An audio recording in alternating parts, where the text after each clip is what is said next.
نحمده ونستعينه ونستغفره ونؤمن به ونتوكل عليه ونعوذ بالله من شرور أنفسنا ومن سيئات أعمالنا ومن يهده الله فلا مضل له ومن يضلل فلا هادي له أشهد أن لا إله إلا الله وحده لا شريك له وأشهد أن محمدا عبده ورسوله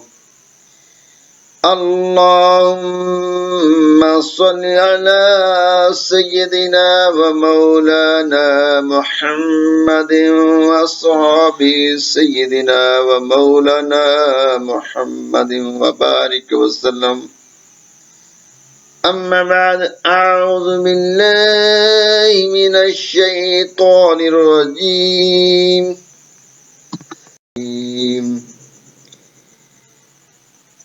أولئك الذين اشتروا الضلالة بالهدى فما ربحت تجارتهم وما كانوا مهتدين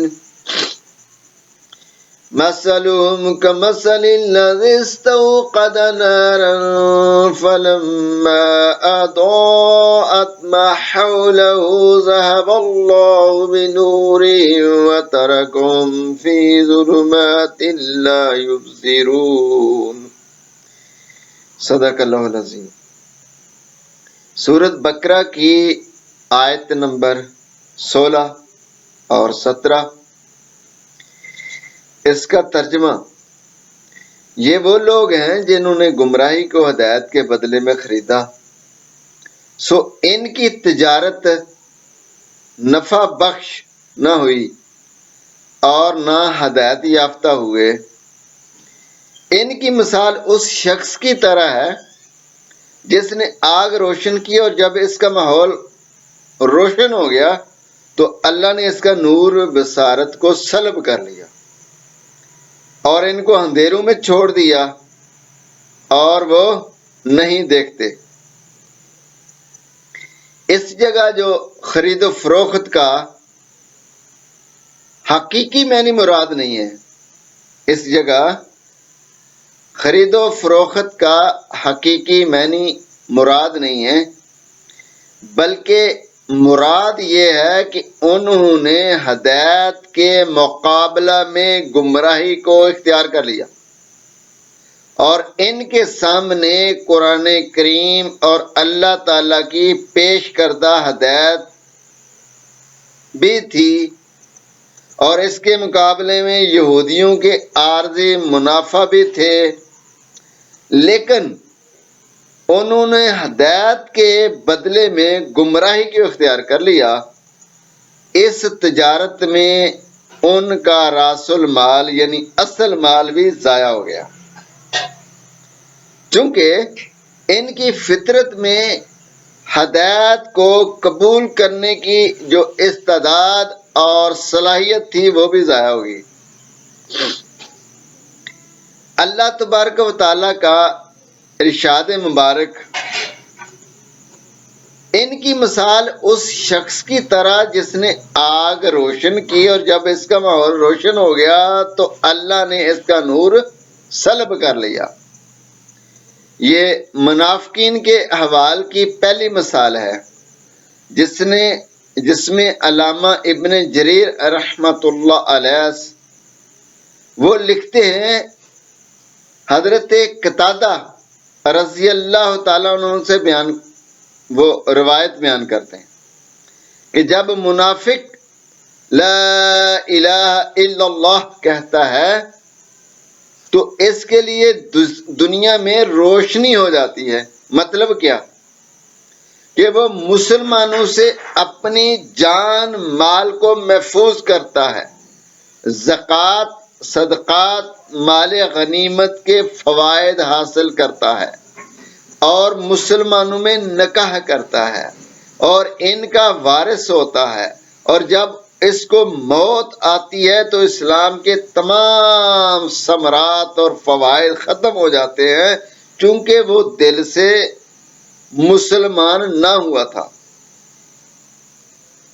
تو اللہ تبارک و تعالیٰ کا جو ارشاد ہے کہ ان کو ظلمات یعنی اندھیروں میں چھوڑ دیا۔ ظلمت اس چیز کو کہتے ہیں جو دیکھنے سے منع کرتی ہو۔ منافقوں کے لیے کئی قسم کی ظلمات ہیں، ظلمت کفر، ظلمت نفاق اور ظلمت یوم قیامت۔ جس دن مومنوں کا نور ان کے آگے اور ان کے دائیں جانب چمک رہا ہوگا اور وہ منافقوں کے سامنے اندھیرا ہوگا، یا اس سے مراد یہ ہے کہ گمراہی کی ظلمت، اللہ تعالی کی ناراضگی کی ظلمت اور دائمی عذاب کی ظلمت۔ اس میں اللہ تبارک و تعالیٰ نے ان لوگوں کی مثال کی جن کو اللہ تعالیٰ نے ایک طرح کی ہدایت مہیا کی اور انہوں نے اس ہدایت کو ضائع کر دیا اور جنت کو حاصل نہیں کر سکے۔ تو اس آیت کے عموم میں یہ منافق ہی داخل ہوتے ہیں، چونکہ انہوں نے کلمہ پڑھا لیکن کفر کو مخفی رکھا اور اپنے شیطانوں کی موافقت کرنے کی وجہ سے اس کو ضائع کر دیا۔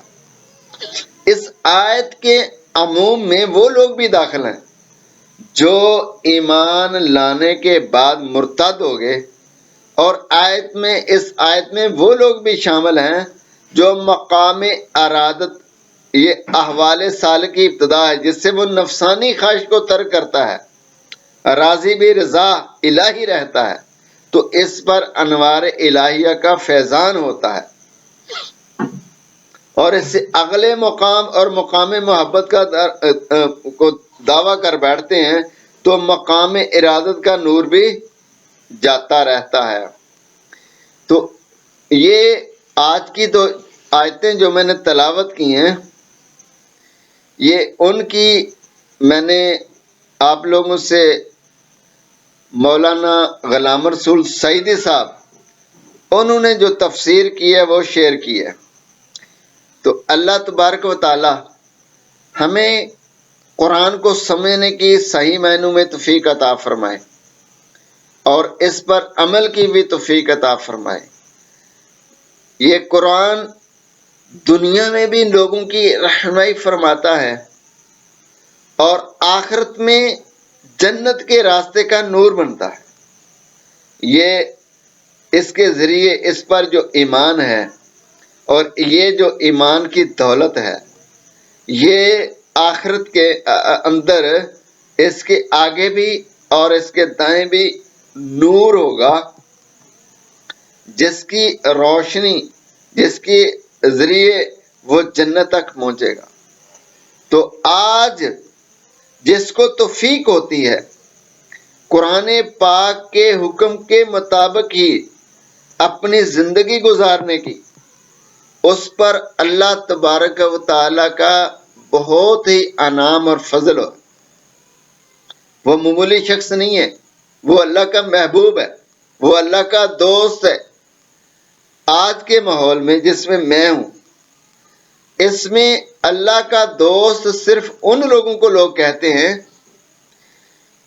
جن کو دنیا کی محبت اور دنیا کی چاہت پڑی ہوتی ہے، اور عام لوگ جو ہیں اس کے ارد گرد بیٹھے ہوتے ہیں اور وہ ان سے گفتگو کرتے ہیں، خواہ اس کی ہرس اور طمع ان سے مطلوب ہو، دنیا کے لوگوں سے مطلوب ہو، وہ ان کو راضی کرنے کی باتیں کر رہے ہوں،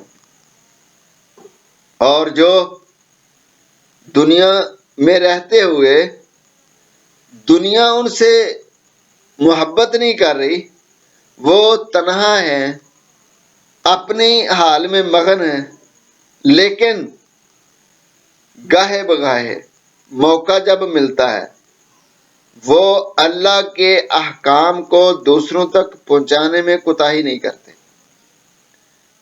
لیکن چونکہ ان کا وہ لباس جو خاص قسم کے ایک طبقہ نے اپنی شناخت بنا لی ہے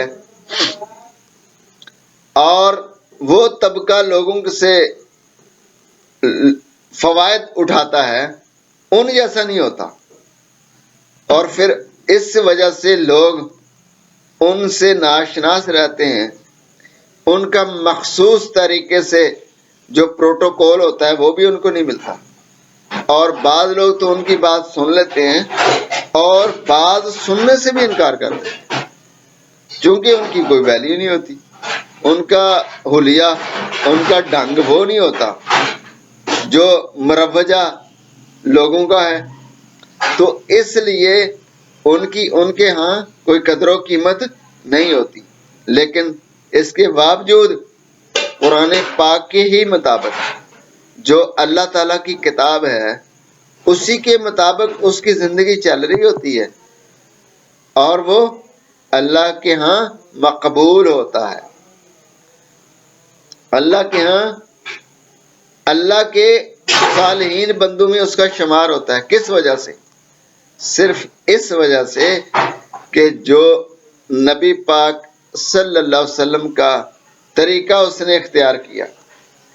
تو نبی پاک صلی اللہ علیہ وسلم کا طریقہ کیا تھا کہ آپ چلتے پھرتے قرآن تھے، اور آپ کی زبان سے جو الفاظ قرآن کی تشریح میں نکلے اس کا نام حدیث ہے، اور یہ وہ شخص ہے جس نے اس کو اپنایا ہوا ہے۔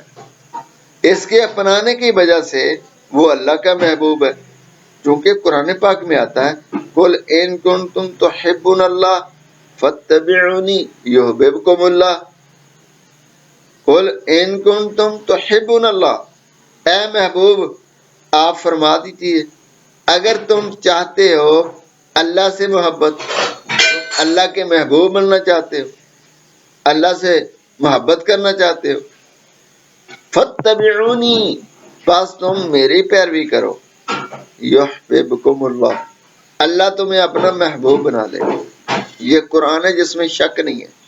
تو یہ کچھ لوگ ایسے ہیں کہ اللہ نے خصوصی انعام کے ذریعے اپنی رحمت کچھ لوگوں پر کی ہوئی ہے، اور وہ ان کا کوئی عمل بھی قرآن سے ہٹ کے نہیں ہوتا، وہ ہر عمل قرآن پاک کی روشنی میں کر رہے ہوتے ہیں اور اپنی زندگی گزار رہے ہوتے ہیں، لیکن لوگ ان کی طرف دھیان بھی نہیں دیتے اور ان کو عزت بھی نہیں دیتے، اور معاشرے میں ان کا مقام کوئی نہیں ہوتا۔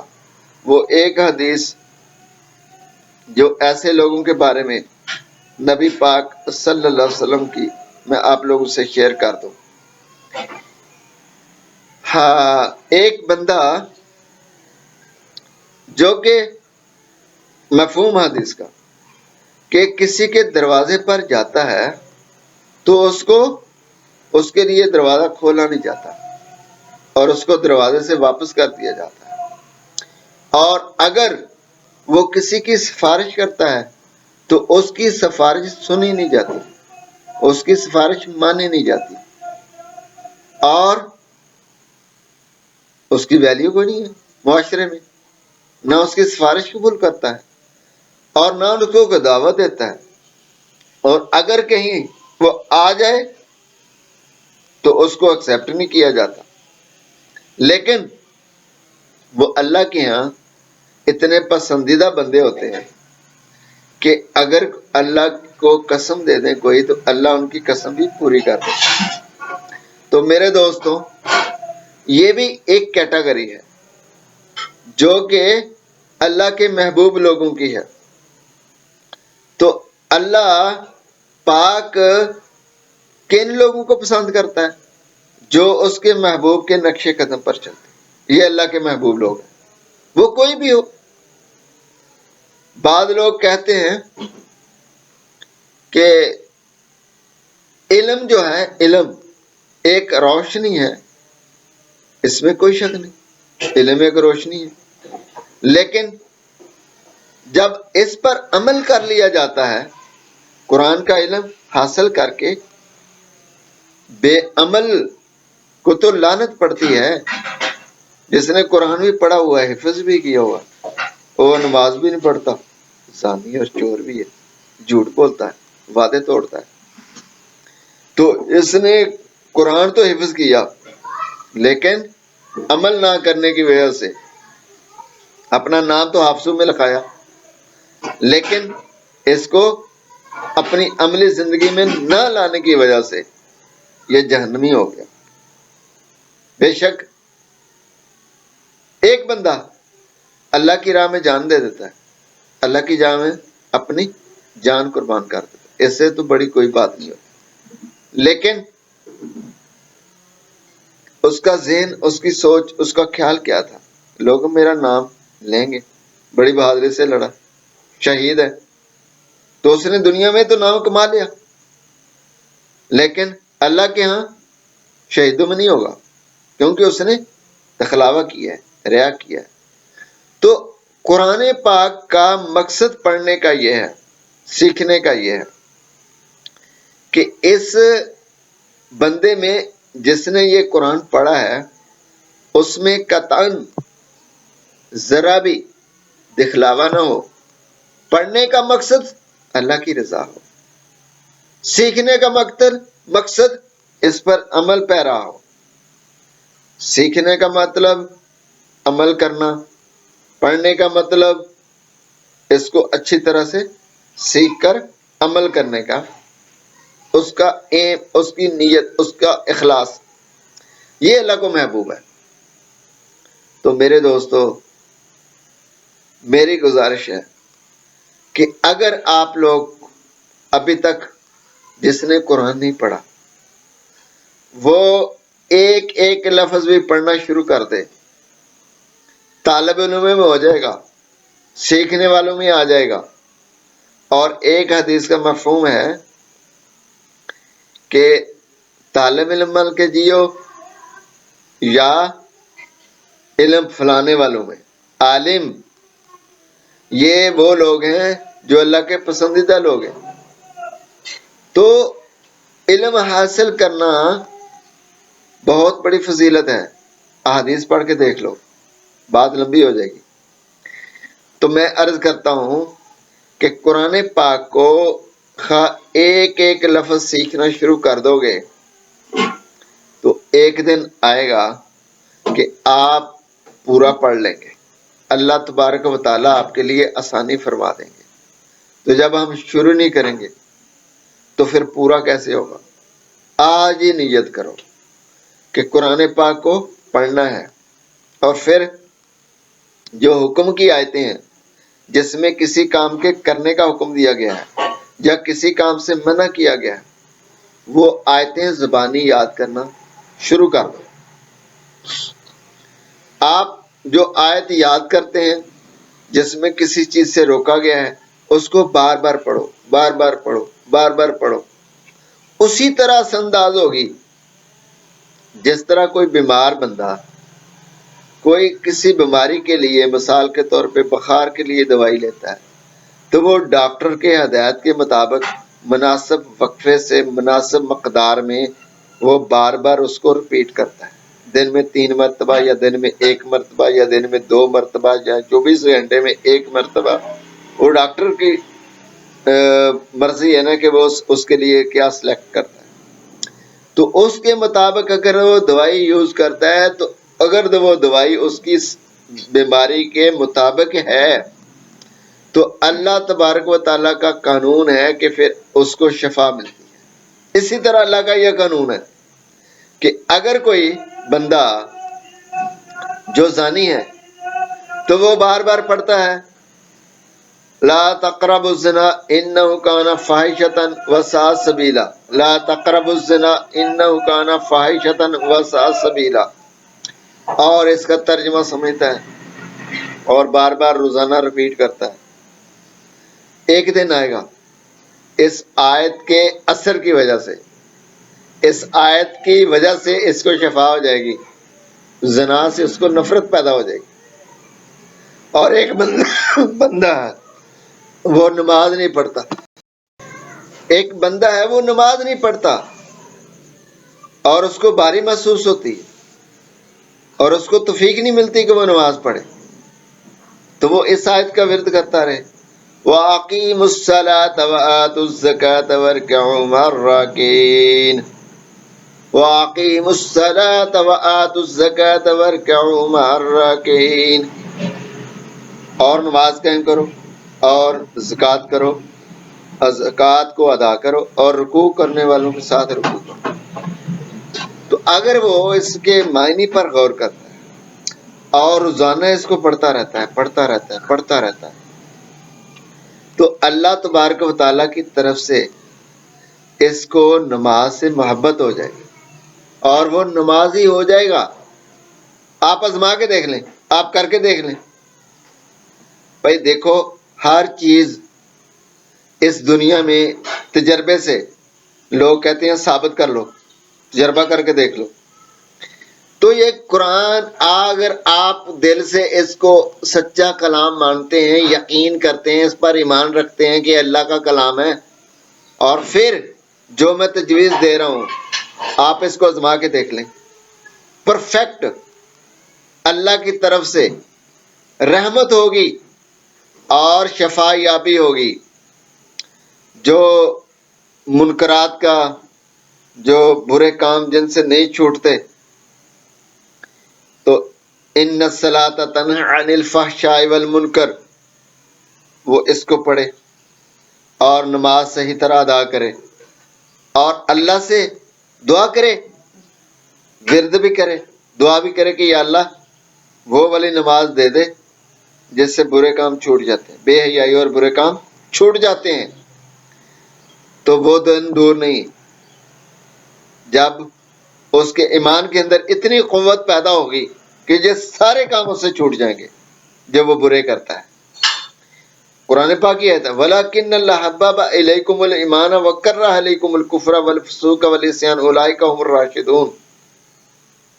وَلَكِنَّ اللَّهَ حَبَّبَ إِلَيْكُمُ الْإِيمَانَ، لیکن اللہ نے ان کو ایمان محبوب کر دیا، وَكَرَّهَ إِلَيْكُمُ الْكُفْرَ، کفر سے نفرت کر دی، وَالْفُسُوقَ وَالْعِصْيَانَ، اور گناہ اور نافرمانی سے، اولئک هم الراشدون، یہی لوگ ہیں ہدایت یافتہ۔ تو راشدون، سیدھے راستے پر، تو یہ اللہ کی طرف سے کسی نہ کسی کو تو یہ شرف حاصل ہوا ہے نا، اور اللہ نے اس کا قرآن پاک میں تذکرہ فرمایا ہے نا۔ پھر جب ہم اس پر عمل کریں گے تو اللہ ان میں ہمیں بھی شامل فرمائے گے، ہمیں بھی کراہت پیدا ہو جائے گی ہر کفر سے، ہر گناہ سے، ہر نافرمانی سے۔ جب ہم قرآن کو اپنی زندگی کا معمول بنا لیں گے، ہمارا اٹھنا بیٹھنا، ہمارا بولنا، ہمارا چاہنا، ہمارا نفرت کرنا، ہمارا ملنا، ہمارا نہ ملنا قرآن پاک کے قاعدے کے مطابق ہو جائے گا۔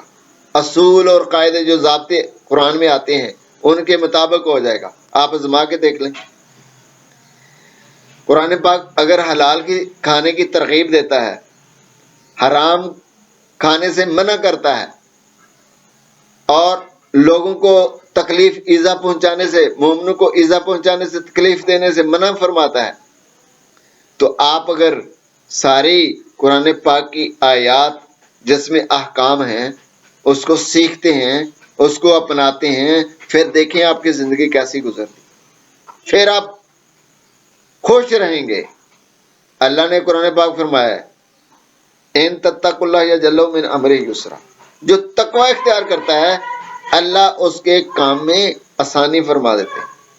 تو آپ کر کے تو دیکھیں، جب اس کے مطابق زندگی ہوگی تو وہی تقوی ہے، اور پھر کام آپ کے سارے کام جو بھی آپ کو درپیش ہیں، جو بھی معاملات ہیں، وہ سارے اللہ کے فضل سے آسانی سے طے پا جائیں گے، کیونکہ یہ بہت شان اور مرتبے والے لوگ ہیں جن کو یہ توفیق ملتی ہے۔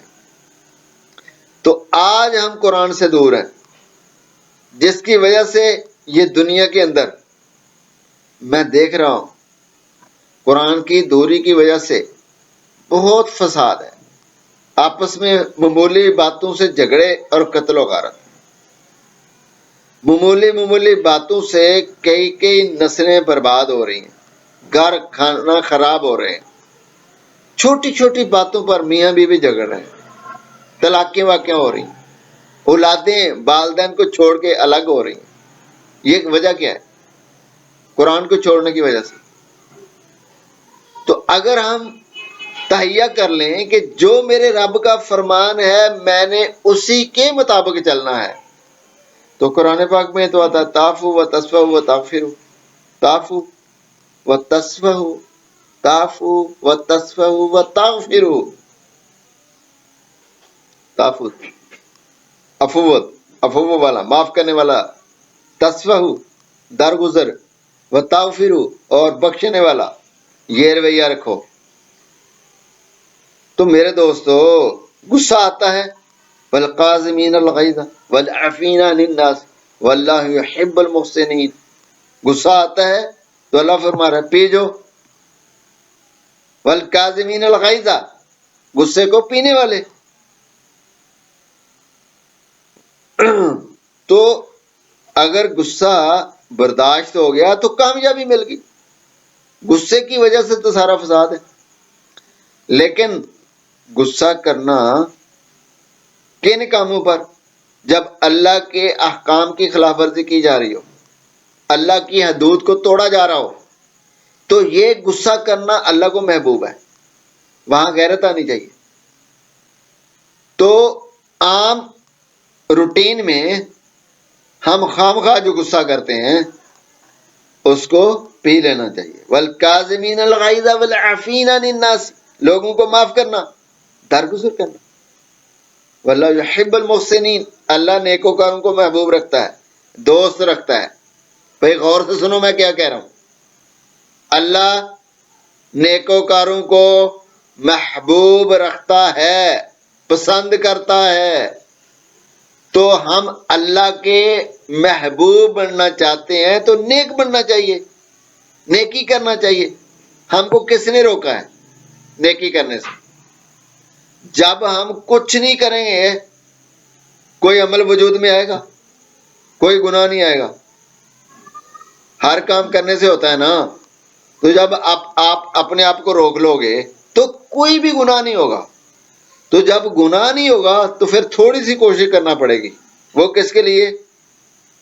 کہ نماز ٹائم سے پڑھنی پڑے گی، رمضان آتا ہے تو روزہ رکھنا پڑے گا، اللہ نے مال دیا ہے تو زکوٰۃ دینی پڑے گی، اللہ نے مال دیا ہے، حلال سازگار ہیں تو حج کرنا پڑے گا۔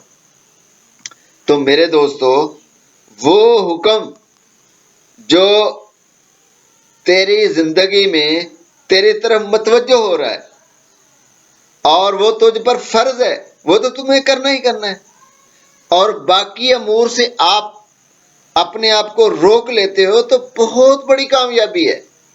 مرنے کے بعد پتہ چلے گا پھر قبر میں کتنا سکون اور راحت ملتی ہے۔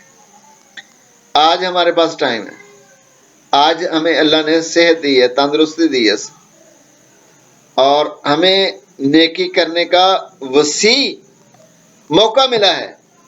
یہ زندگی راس المال ہے، تو اس کو ضائع ہونے سے بچاؤ، فضول۔ اور میں نے دیکھا ہے عورتیں بعد نہیں آتی، شغل میں سارا دن وہ ٹیلی ویژن پہ بیٹھ جاتی ہیں، اور پھر کبھی کوئی چینل چینج کیا، کبھی کوئی چینل چینج کیا، اور چینج کرتے کرتے دن گزر جاتا ہے، اور پھر پوچھو آپ کیا کر رہی ہو؟ میں کیا کروں جی، وقت میرے پاس ہے تو میں کیا اپنا وقت، میں کہیں جاتی تو ہے نہیں، میں گھر میں بیٹھی ہوں، میں گھر میں بند ہوں، تو میں کیا کروں؟ بندہ بحث کرنے کو تو ہم بہت شیر ہیں جی، بحث ہمیں بہت آتی ہے۔ تو ہمیں اپنے ماحول کو دینی بنا کر، اگر ٹیلی ویژن پہ بھی بیٹھ گئے ہو تو تلاوت لگا لو، سن لو، وہ بھی تو چینل میں جاری ہے نا۔ کوئی دینی پروگرام لگا ہے تو وہ سن لو، وقت گزر جائے گا۔ ادھر نہیں جانا، تلاوت نہیں لگانی، وہ ٹائم ان کو تلاوت پہ جو گزرتا ہے وہ تو اس پہ بوجھ بھاری لگتا ہے، اور فضول بکواس اور ادھر ادھر کی باتیں وہ بہت اچھی لگتی ہیں. تو کل جب آنکھ بند ہوگی نا پھر پتہ چلے گا کہ کیا بنتا ہے. اللہ ہمیں سمجھ دے. آج ہمارے پاس اللہ کی کتاب موجود ہے، اللہ کی بہت بڑی نعمت ہے. ہمیں شکر کرنا چاہیے اور اس کے حقوق کو پورا کرنا چاہیے. اس کے 5 حقوق ہیں: اس کو پڑھنا اور اس کو سمجھنا اور اس کو آگے دوسروں تک پہنچانا، اس پر عمل کرنا اور اس پر ایمان لانا. 5 ہو گئے: ایمان لانا، پڑھنا، سمجھنا، دوسروں تک پہنچانا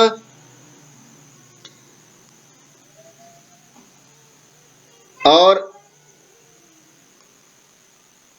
اس کو دوسروں تک پہنچانا، تبلیغ کرنا. تو یہ اس کے حقوق ہیں. جو بندہ ان کو پورا کرے گا اللہ تبارک و تعالی کہ ہاں وہ اللہ کا محبوب ہوگا. وما علینا الا البلاغ المبین.